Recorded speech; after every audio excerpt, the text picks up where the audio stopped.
उसमें आगे है सोलर एनर्जी। तो सूरज से जो ऊर्जा प्राप्त होती है। The sun has been radiating an enormous amount of energy at the present. तो वर्तमान में जो सूर्य है वो रेडिएशन के द्वारा बहुत सारी ऊर्जा जो है वो सब और भेज रहा है। Rate for nearly 5 million years, बहुत इस दर से वो 5 बिलियन ईयर से ऐसा कर रहा है। तो उसमें से ताप प्रकाश ऊर्जा निकलती है। तो ऐसा वो ऊर्जा जो है इसी रेट से 5 मिलियन साल तक और निकलता रहेगा। Only A small part of solar energy reaches the outer layer of the earth atmosphere. तो उसका बहुत थोड़ा अंश जो है ऊर्जा का धरती के वायुमंडल में हमारे में पहुंचता है, बाहर की सतह में पहुंचता है। Nearly half of it is absorbed. इससे आधी जो ऊर्जा है वो संशोषित कर ली जाती है while passing through the atmosphere, जो कि एटमॉस्फेयर से गुजर कर धरती की सतह तक पहुंचती है। And rest reaches the earth surface, और बाकी की जो ऊर्जा है वो हमारी धरती तक पहुंचती है। तो India is lucky to receive solar energy for greater part of the year. साल में अधिक समय तक सूरज की ऊर्जा हमारे भारत में पहुंचती है, इसलिए भारत बहुत किस्मत वाला देश है। It is estimated that during a year India receives the energy equivalent to more than 5,000 trillion kilowatts. तो 5,000 ट्रिलियन किलोवाट से ज़्यादा एनर्जी हमें सारा साल में मिलती है।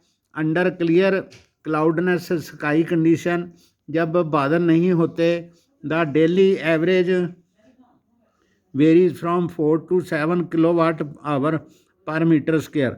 1 मीटर स्क्वायर पर 4 से 7 किलोवाट आवर जो ऊर्जा है हमारी रोज़ काम आ सकती है, जो हम वहाँ से ले सकते हैं।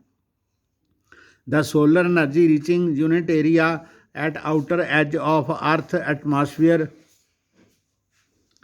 exposed perpendicularly to the rays of the sun at the average distance between the sun and the earth is known as solar constant। तो जितनी एक यूनिट एरिया पे सूरज की एनर्जी हमारे धरती के एक यूनिट क्षेत्र पर आती है उसको हम सोलर कांस्टेंट कहते हैं।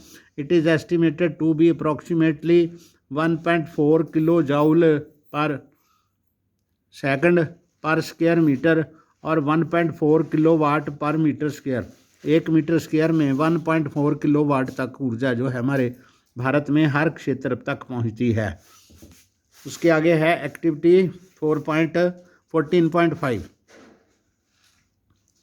Take 2 conical flask. 2 conical flask लेनी है and paint 1 white and other black. एक को वाइट पेंट कर देना है, एक को काला रंग कर देना है।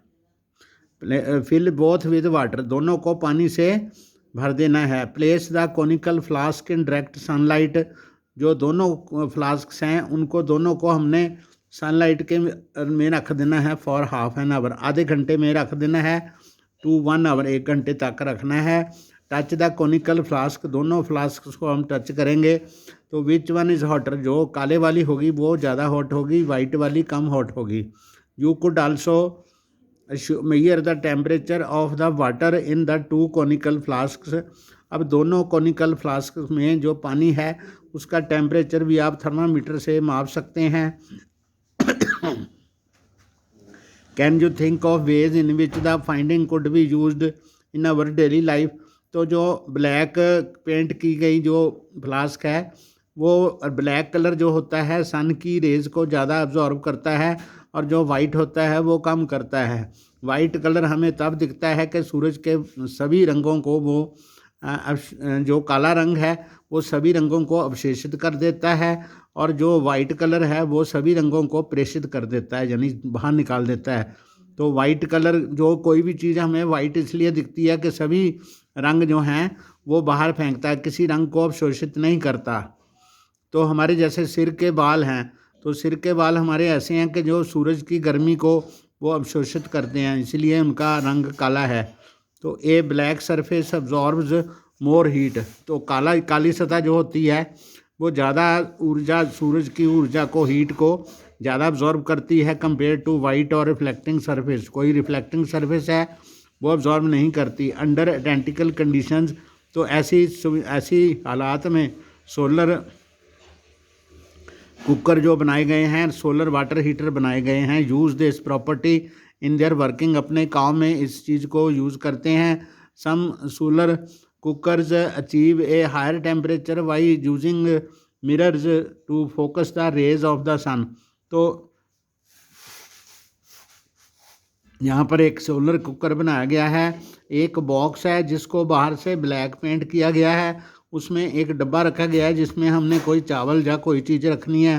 तो इसके पीछे एक ऐसा मिरर रखा गया है, इसकी डायरेक्शन जो है वो सन की तरफ से है। सन की रेज जो है इस मिरर से टकरा के इसके बॉक्स के अंदर आते हैं। तो बॉक्स के ऊपर यहाँ पर एक ग्लास शीट लगाई गई है जो लाइट को तो अंदर आने देती है, लेकिन इसके अंदर जो वो लाइट से जो हीट इसके अंदर आएगी वो हीट को बाहर नहीं आने देती। इससे जो इस बॉक्स का जो इंटरनल टेम्परेचर है अंदर का, भीतरी इसका तापमान जो है वो बढ़ जाएगा नॉर्मल से।